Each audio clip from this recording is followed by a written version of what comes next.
Conteur de brume vous présente Chronique de l'étrange de Pu Songling.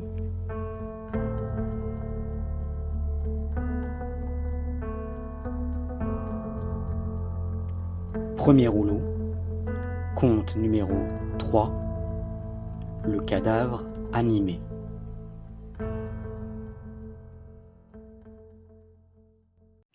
Le conteur de l'étrange est venu me voir pour me raconter une histoire dont il a le secret. Ouvrez grand vos oreilles, il s'agit cette fois d'une histoire de mort-vivant. Dans le comté de Yangqing vivait un vieil homme nommé Monsieur Yang. Il était originaire du village de Kaidian. Ce village était situé à 5 ou 6 lis de la ville.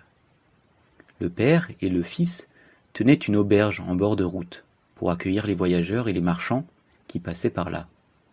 Plusieurs conducteurs de chariots y venaient fréquemment pour y loger. Un soir, à la tombée de la nuit, 4 voyageurs vinrent à l'auberge. En arrivant, ils s'aperçurent que toutes les chambres étaient occupées. Ne sachant où aller, ils insistèrent pour être logés. Le vieil homme réfléchit un moment et finit par trouver une solution. Mais il craignait que cela ne convienne pas aux voyageurs. Ceux-ci dirent : « Nous ne demandons qu'un endroit où nous abriter. Nous ne sommes pas difficiles. » À ce moment-là, le fils du vieil homme était absent, car il était parti acheter du bois pour un cercueil. La femme du fils venait tout juste de décéder, et son corps était exposé dans une pièce. Le vieil homme conduisit les voyageurs à cette pièce, en pensant qu'elle serait un endroit convenable pour eux. En entrant dans la pièce, ils virent une lampe faiblement allumée sur une table. Derrière la table, il y avait des vêtements suspendus à un porte-manteau. Un drap en papier recouvrait le corps de la défunte. En observant plus loin, ils virent un grand lit. Épuisés par leur voyage, 3 des voyageurs s'endormirent rapidement et commencèrent à ronfler. Le 4e voyageur semblait somnoler. Soudain, ce dernier entendit un bruit provenant du lit funéraire. Il ouvrit les yeux et vit la lumière de la lampe éclairant clairement la pièce. La femme décédée avait relevé le drap et s'était assise. Puis, elle s'est levée et a lentement quitté la pièce pour se diriger vers la chambre voisine. Son visage avait une teinte dorée pâle et un voile de soie couvrait son front. Elle se pencha au-dessus des 3 dormeurs et souffla de l'air sur eux.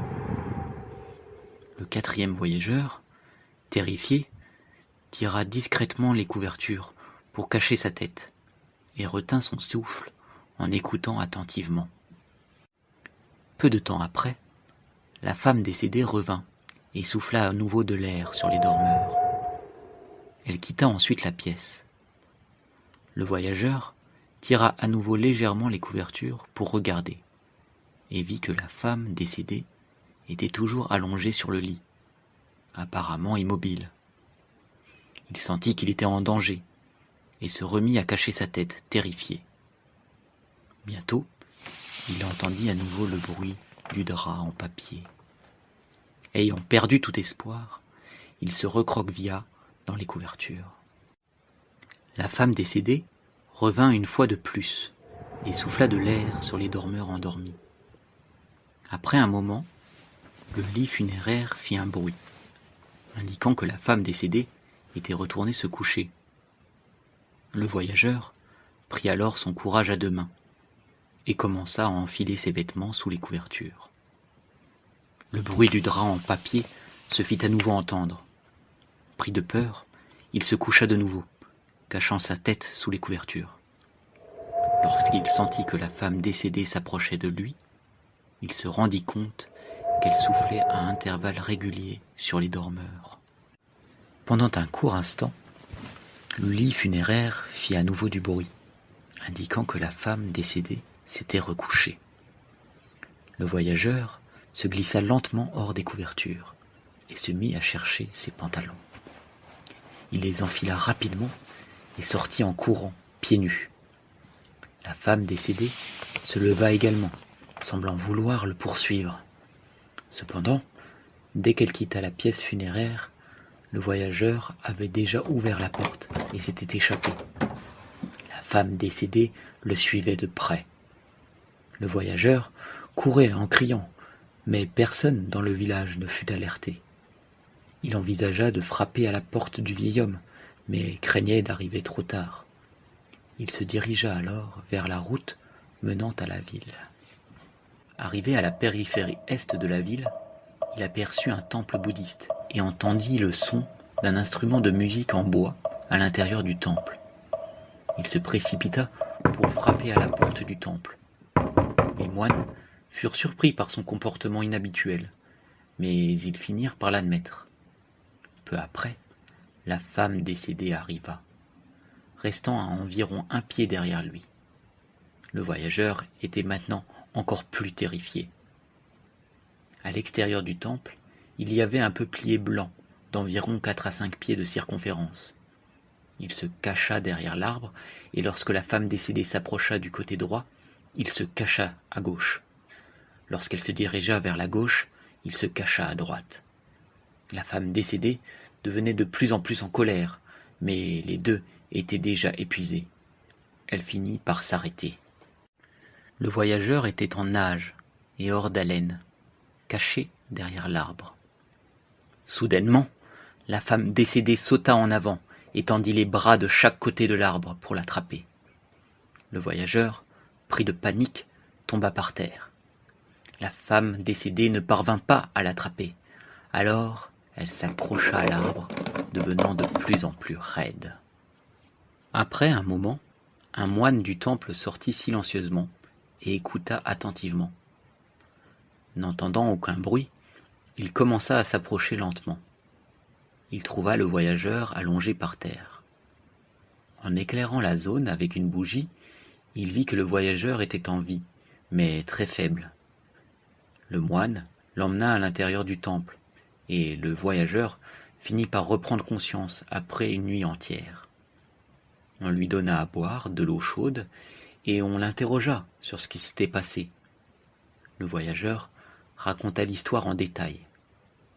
À ce moment-là, les cloches de l'aube avaient déjà sonné, et la lumière du jour commençait à percer. Le moine alla voir l'arbre de peuplier et y découvrit effectivement un cadavre de femme en décomposition. Il fut profondément choqué et alla rapporter l'incident au magistrat local. Le magistrat vint sur les lieux pour enquêter. Ils essayèrent de retirer la main du cadavre du tronc de l'arbre, mais elle était fermement attachée et ils ne purent pas la déplacer. Après une inspection minutieuse, ils découvrirent que les doigts de la main de la femme décédée étaient repliés comme des crochets, et ses ongles étaient profondément enfoncés dans le tronc de l'arbre. Plusieurs personnes durent s'associer pour finalement retirer la main du tronc. Ils découvrirent que les trous laissés par les doigts de la femme étaient semblables à des trous percés avec une vrille. Lorsque les serviteurs du magistrat se rendirent à la maison du vieil homme, ils constatèrent que le cadavre avait disparu et que l'un des voyageurs était mort de manière soudaine et inexplicable. Cette nouvelle se répandit dans le village, provoquant l'émoi général. Les serviteurs rapportèrent ces faits au magistrat, qui décida de se rendre sur place, accompagné de ses hommes. Le cadavre de la femme fut ramené au village, et le voyageur, les larmes aux yeux, dit au magistrat : « Nous étions 4 à partir ensemble, mais un seul d'entre nous est revenu. Comment les gens du village pourraient-ils croire cette histoire ?»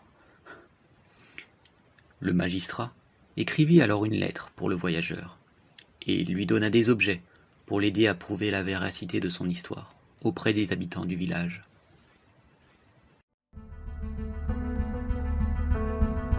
J'espère que ce conte vous a plu. Si vous avez aimé ce que vous avez entendu, n'oubliez pas de mettre un petit like et de vous abonner. Votre soutien compte pour moi. Merci encore et à très bientôt pour de nouveaux contes.